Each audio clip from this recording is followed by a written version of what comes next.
What the Ladybird Heard Next by Julia Donaldson.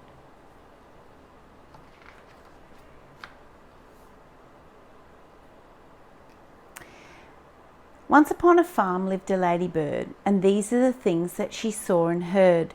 The cow in her shed, the horse in his stall, the cats who purred on the garden wall, the barn full of straw, the field full of sheep, the kennel where the dog lay fast asleep, the fish in the pond, the drake and the duck, the hive of bees and the heap of muck, the hog in his sty, the goose in her pen, and the coop which was home to the fat red hen. Now the fat red hen with her thin brown legs laid lots and lots of speckled eggs.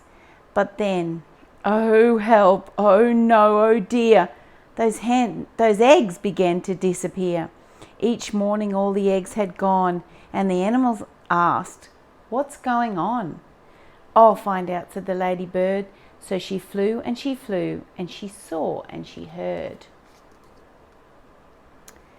She saw two men in a big black van, with a torch and a sack and a cunning plan.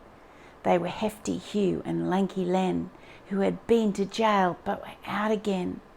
Said Lanky Len to Hefty Hugh, "Let's steal another egg or two." But Hefty Hugh said, "Listen, Len, I vote we steal the fat red hen. We'll make our way to the chicken coop. We'll scoop her up in one fell swoop. Just think of all those eggs she'll lay us, and all the money folks will pay us." Then Len replied, "We'll soon be rich. It makes my fingers start to itch." The little spotty ladybird told the animals what she'd heard. "Hefty Hugh and Lanky Len are planning to steal the fat red hen." Then the cow said moo, and the hen said cluck. Hiss, said the goose. Quack, said the duck. Neigh, said the horse. Oink, said the hog. Baa, said the sheep. And woof, said the dog. And the two cats meowed. "Those bad, bad men! We can't let them steal the fat red hen." But the ladybird said, "Listen quick. I've thought of a really clever trick." At dead of night, the two bad men opened the coop and snatched the hen. But the fat red hen began to cluck. "Why don't you steal the downy duck? Her hens are bigger far than mine, and people say they taste divine." "Good thinking that," said Lanky Len.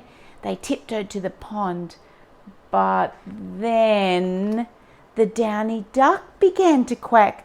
"Oh, please don't put me in your sack. Why don't you steal the goose instead? She's bigger still and better fed. Her eggs are huge and tasty too." "Good thinking that," said Hefty Hugh.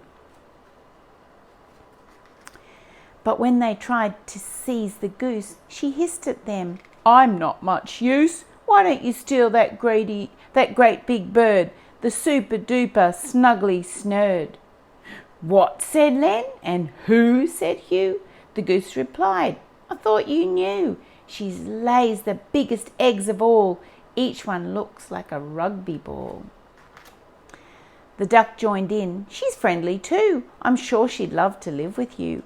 She'll put an end to all your cares. You'll very soon be millionaires."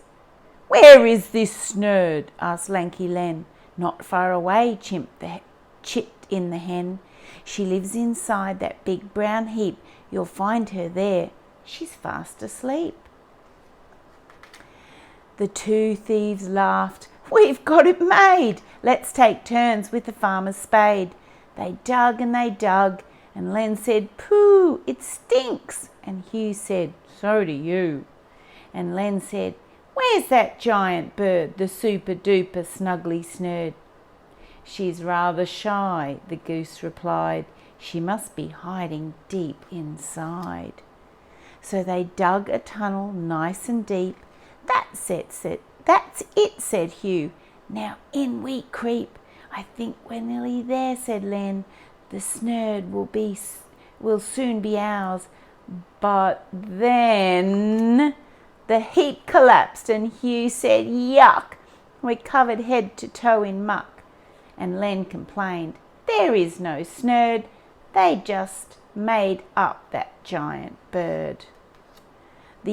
Then the other animals gathered round and all let out a deafening sound. Neigh, moo, oink, baa, woof, woof, meow. What a racket, what a row. The farmer woke up and said, "Goodness me," and he had a word with his prize queen bee. And the bees chased after the two bad men who never came back to the farm again. Then the cow said moo, and the hen said cluck. Hiss, said the goose, quack, said the duck. Neigh, said the horse, oink, said the hog, baa, said the sheep, and woof, said the dog. And the farmer cheered, and both cats purred, but the ladybird never said a word. And neither did the snuggly Snurd.